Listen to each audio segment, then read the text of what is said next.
French राजदूत का हमारे मुख्यमंत्री जी को जो एक लेटर आता है, उस लेटर के बारे में इस पूरी प्रक्रिया की अधूरी जानकारी के साथ में हमारे विपक्ष के साथी प्रतिपक्ष के नेता आदरणीय जूली साहब और प्रदेश अध्यक्ष डोटासरा जी के द्वारा जो सरकार को राइजिंग राजस्थान को लेकर के टिप्पणी की गई है, विकसित राजस्थान बनाकर विकसित भारत की तरफ बढ़ने वाला एक कदम है।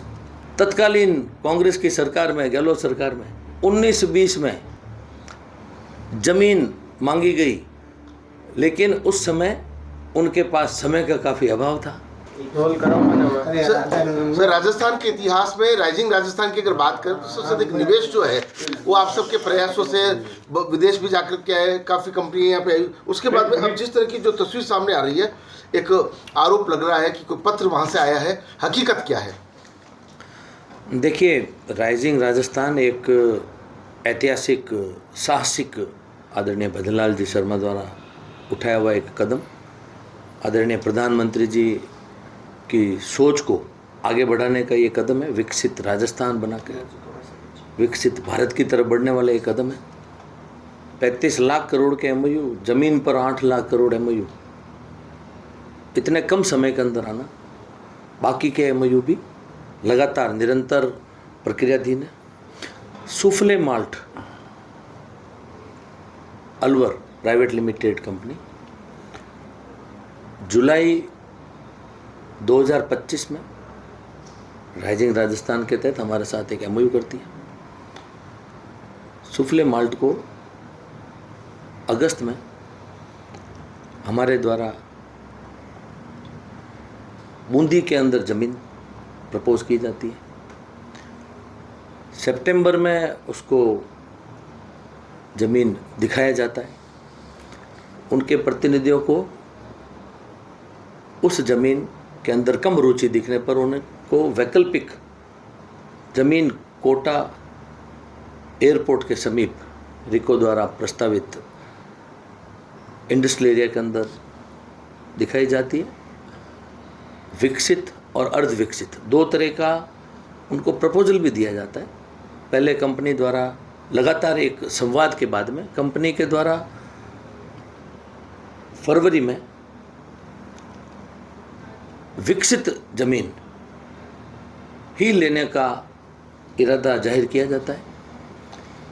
फर्स्ट वीक मार्च के अंदर कंपनी के द्वारा वीसी पर संवाद स्थापित करने के बाद में 9 मार्च को कंपनी ने सुफले माल्ट ने अर्ध विकसित ज़मीन लेना की इच्छा रिको के प्रबंधक को करी। अर्ध विकसित और विकसित भूमि के अंदर स्वाभाविक रूप से कीमतों में भी अंतर होता है। विकसित के अंदर पर्यावरण से लेकर के, सड़क से लेकर के, पानी की व्यवस्था से लेकर के, अंदर लगे बिजली के तारों को हटाने की एक प्रक्रिया है और हम वही ज़मीन लेंगे। और 20 मार्च को माननीय शायद इस प्रक्रियाधीन विषय के ऊपर पूरी जानकारी का अभाव होने की वजह से फ्रेंच राजदूत का हमारे मुख्यमंत्री जी को जो एक लेटर आता है, उस लेटर के बारे में इस पूरी प्रक्रिया की अधूरी जानकारी के साथ में हमारे विपक्ष के साथी प्रतिपक्ष के नेता आदरणीय जूली साहब और प्रदेश अध्यक्ष डोटासरा जी के द्वारा जो सरकार को राइजिंग राजस्थान को लेकर के टिप्पणी की गई है, एकदम तथ्यहीन है, अधूरी जानकारी है। उनको हम क्या कर रहे हैं इसकी चिंता कम करनी चाहिए। राइजिंग राजस्थान देश का एक मॉडल बना हुआ है।